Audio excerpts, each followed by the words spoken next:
Hello, my name is Bruce Knotts. I'm formerly the chair of the NGO DPI Executive Committee for 4 years, and I'm now the president of Citizens for Global Solutions. We are an ECOSOC NGO, and we are here at the United Nations promoting the idea of law, not war. Fantastic event with some legal experts from all over the world, and basically what we are trying to make sure is that instead of having wars, instead of having conflicts, that we take our conflicts into court and fight these conflicts in court. So it's law, not war. We need to use the law and not use war to settle differences between our countries.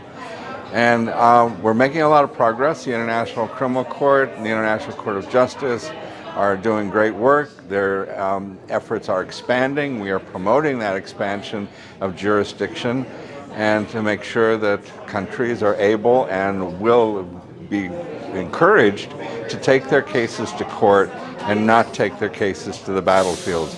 We're seeing terrible things happening in Ukraine and Israel right now, and so we want to make sure that those kinds of wars that are happening between Russia and Ukraine and Palestine and Israel do not happen in other places, and that those wars are resolved through legal means and not through war. Thank you.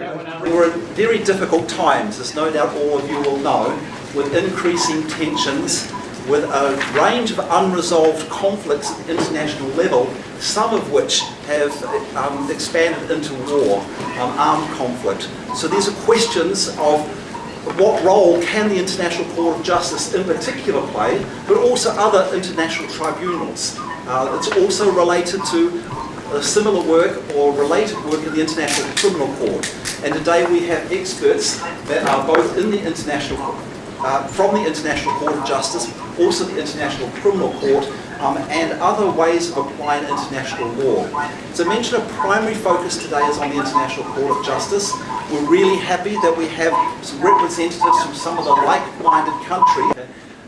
like-minded countries who 2 years ago released a declaration on acceptance of the jurisdiction of the International Court of Justice. So we will hear from some of those representatives from some of those countries. There are now 33 countries, I think, have endorsed the declaration, and that is also part of a broader effort from the like-minded countries and that also from civil society in exploring the value of the International Court of Justice and looking not just at acceptance of compulsory jurisdiction of the court, but also the use of the court through other mechanisms, such as through the use of treaties, international treaties, where there is articles on the use of the International Court of Justice, through mutual agreement by states, even if they haven't accepted the universal jurisdiction of the court, and also through the use of the advisory opinion approach, and we will hear examples of all of those.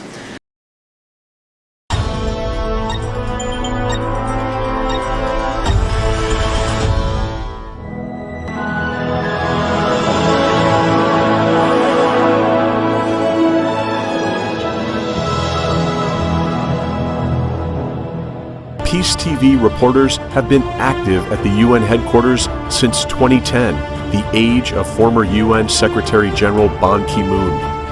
They are often invited to gather pictures and news about high-level meetings and events at the UN headquarters. We usually report live on the scene the events of dozens of countries, including the US, France, the UK, Israel, Germany, Russia, Egypt, Kuwait, Bulgaria, Ukraine, and Morocco, and the EU at the UN headquarters and their residences in New York. Our news reports have, in part, kept the international community up to date with the work of different governments so that people everywhere will know the great efforts and contributions of the UN to world peace, international affairs, and multilateralism. It's just a lack of political work. So this is where I believe the campaign, like Law Not War campaign, comes in. You know, as a civil society, we can really push the government, especially politicians, who are not really interested in the international law, or they are too busy to think about this campaign.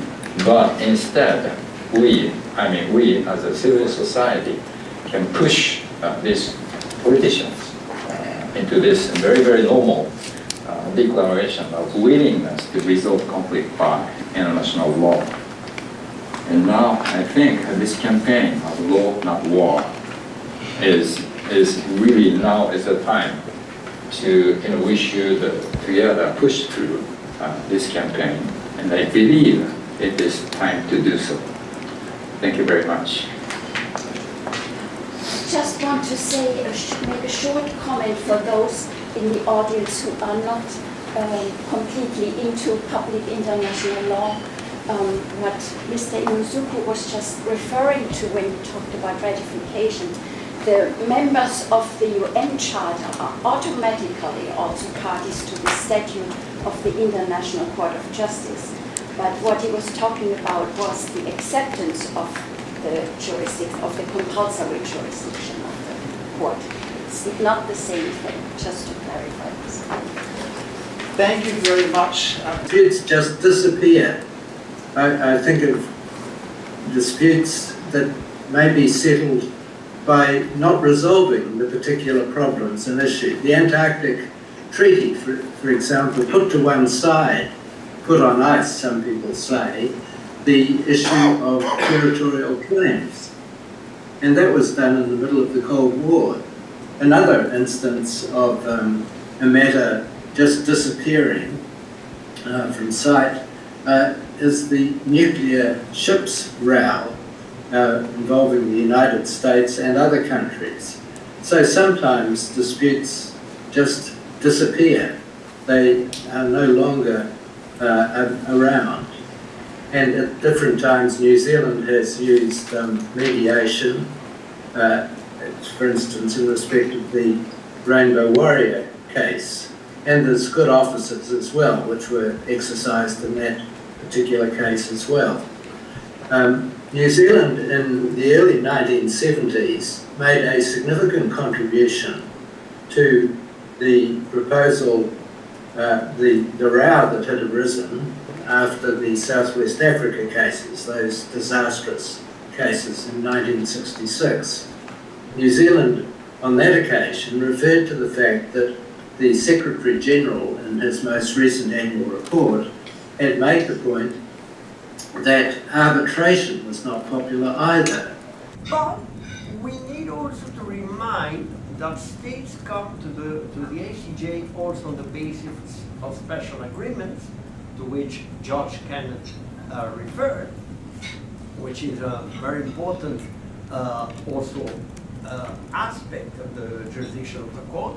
Even states that had accepted in the past the compulsory jurisdiction and then decided to withdraw. Let me think about the case of Equatorial Guinea and France, where France accepted to go back to the ACJ on the basis of an agreement. But there is also and in that sense, innovative procedures, like the one that led to Belize and Guatemala to submit their delimitation case as a result of a referendum. Actually, two referenda, one in Belize, one in Guatemala.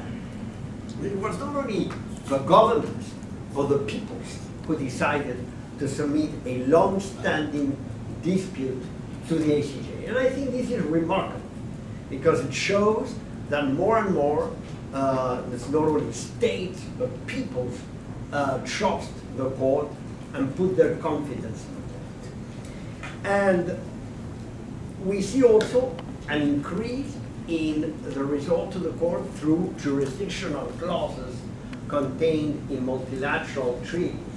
And now, every time we negotiate a new multilateral treaty, almost automatically, when we come to the final clauses that, or those that deal with the dispute settlement, we have a proposal to insert a clause giving jurisdiction to the ICJ. We just did that for the recent treaty on biodiversity, the BDNJ treaty, And we are doing that already for the next multilateral treaty that will come into fruition, I think, in 2 years' time on cybercrime. And I understand that in Geneva, where they're working on a treaty on pandemics, and in Nairobi, another one on plastics, all these, in all these very specialized treaties, we will find a jurisdictional clause giving the ICJ jurisdiction to entertain disputes related to the implementation or the interpretation of that very convention or treaty. So I think that there is a very positive trend where we see also more and more countries resorting to the ICJ. It's not just those that have gone already a number of times. My region, Latin America and the Caribbean, has become one of the most frequent clients of the court in a huge variety of cases, not only about the limitation, it's also the protection of the environment, it's asylum, that was one of the first, or the application of the Vienna Convention on Consular Relations, that was the case between Paraguay and the US, then Mexico against the US. I mean, more and more the countries of my region go to the court. It is also true that they go thanks to the Pact of Bogota. When we are traveling through such turbulent geopolitical times, and I think new ways and modalities for making the acceptance of the jurisdiction of the court more appealing are extremely important, extremely useful. And I think it's important, especially taking into account the fact that international justice, international law for small to medium-sized states in the international community, they are very important. Romania is such a small to medium-sized state, and for us, international law is in the very core of our foreign policy. For us, they accept the importance of fully respecting the full body of international law is extremely relevant, because for us this is a way to ensure stability, predictability, and security in international relations. And in this way, we can maximize the efficiency of our foreign policy margins. And this is valid for more than 110 states, which are members of the United Nations, which are small to medium-sized states. I think that's why the accessibility of the ICJ is extremely important, and especially then that we have such resilience tests to go through. Well, how this idea of launching a campaign for promoting the jurisdiction started 2 years ago. As Judge Kenneth just mentioned, Romania had an important case, the maritime delimitation case, in the Black Sea before the court. It was finalized in 2009. I had the honor to be an agent of Romania for this case. And this case was submitted to the court by means of a compromissory clause included in a bilateral treaty, a neighborhood treaty with Ukraine. And it is extremely important that the judgment in this case was passed with unanimity and without any dissenting opinions or other declarations by the judges, which is by now a unique case in the case law of the court. So a very solid judgment, which for us also, for Romania, was important because around 80% of the disputed area was allotted by the court to Romania in that case. It is around 10,000 square kilometers of continental shelf and exclusive economic zone.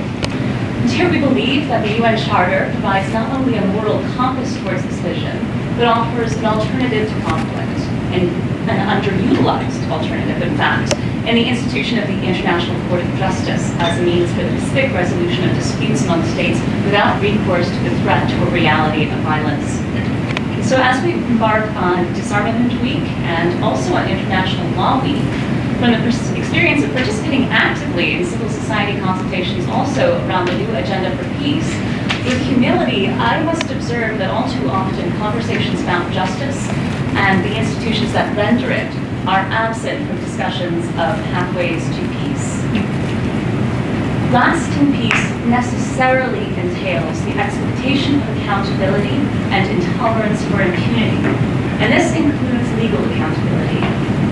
As a lawyer, I find this omission glaring. Moreover, as co-convener of the Washington Working Group for the International Criminal Court, I'm intimately familiar with the important role that civil society can play in rectifying this oversight and supporting the essential judicial institution of the ICJ. And here we commend the leadership of like-minded states, including Mexico, Romania, as well as Japan, Liechtenstein, Netherlands, New Zealand, Norway, Poland, Spain, and Switzerland, as well as the 33 endorsing countries of the Declaration on Promoting ICJ compulsory jurisdiction over contentious disputes. We urge other states to do so. And further, as a civil society organization, we stand ready to support you in this endeavor, just as we supported the establishment and continued evolution of the ICC. Thus, we are proud to partner on the strategic campaign, which combines education about the value and impact of ICJ jurisdiction for a variety of constituencies with advocacy to enhance ICJ jurisdiction. And here, the campaign has 6 primary aims. Number 1, to increase the number of states accepting the compulsory jurisdiction of the ICJ over contentious disputes. Number 2, to encourage more frequent use of the court as a dispute resolution mechanism provided in international treaties through compulsory clauses. Number 3, to support UN bodies to more frequently and effectively request ICJ advisory opinions on The ICC and the ICJ are both vital complementary pieces of the architecture for enforcing international criminal law.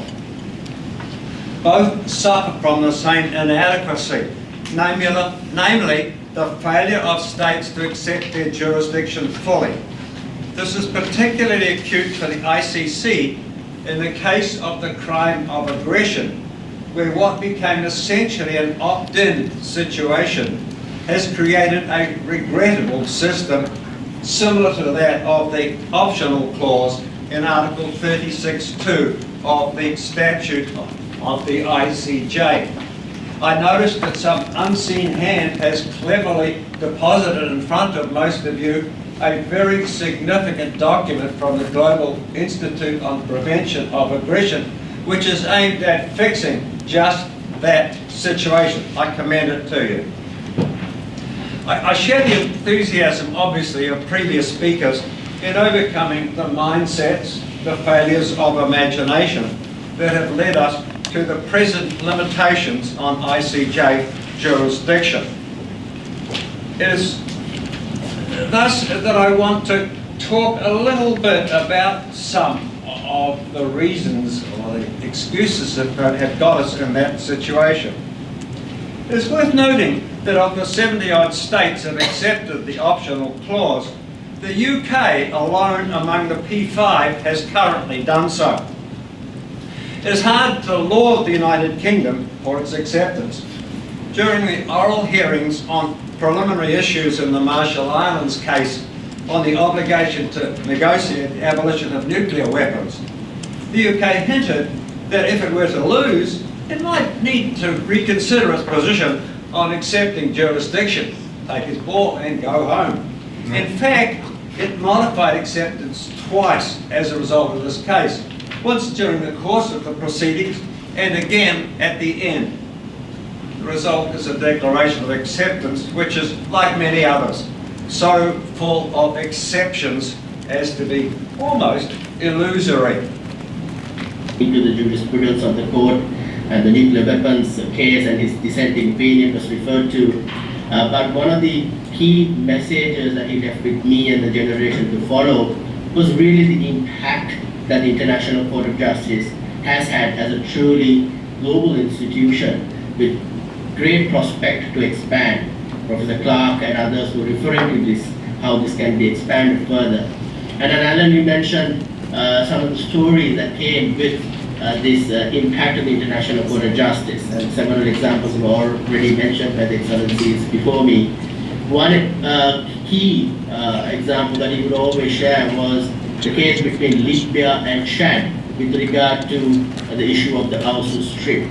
Now, Libya to the north and Chad to the south had a dispute over this area, But before getting into a situation of serious armed conflict, both parties or both countries in this case decided to come before the International Court of Justice to solve the dispute. And the International Court of Justice in 1994, as in the case in all the cases, went into detail into the histories and how this land resource was shared between the countries and held in favor of Chad.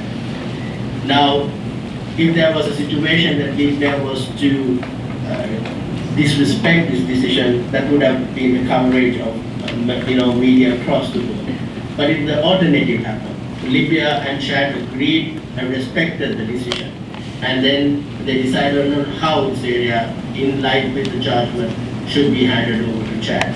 And that was one of the many, many ways in which the International Court of Justice had gone into a situation that could have resulted in massive bloodshed, but avoided that. And that's one point I wanted to stress here. The fact that the International Court of Justice statute is read within the UN Charter, and the aspects of preventive diplomacy or peace building or making it a peace institution is a key element that we need to look into it. And soon upon retiring from the International Court of Justice, that Mirumakri wrote one of many, many books. This one in 2004 called Universalizing International Law, which is one of the key things he worked on. He asks three questions in this book. He asks, in the 19th century, is there something called international law? And in the 20th century, does international law matter? Now, we unfortunately had to go through two very serious world wars to arrive at the UN Charter and the Statute of the International Court of Justice. Committed in a live war right now in Israel-Palestine, how much of the legal framework that these states did join is going to be able to catch the criminal acts after they've been committed in a legal process later? Okay, thank you very much. Now, just a reminder before I go to the next question or intervention that while we're focusing primarily on the International Court of Justice, a number of speakers have mentioned the importance of the range of mechanisms that are available, and in some of these there will be an interplay between what can happen at the International Criminal Court and what can happen at the International Court of Justice. So when we come to the panelists, I encourage you to look at the broader and not only on the ICJ, even though the ICJ... Thank you very much, Sir Kenneth, thank you. And unfortunately, Ambassador Gómez Robledo had to leave for another appointment, but Professor Aotearoa is still here, so can well, they can be used for provisional measures for meeting the continuation of such activities. And we have, of course, before us the allegations of genocide case before the court. That was here. Thank you very much.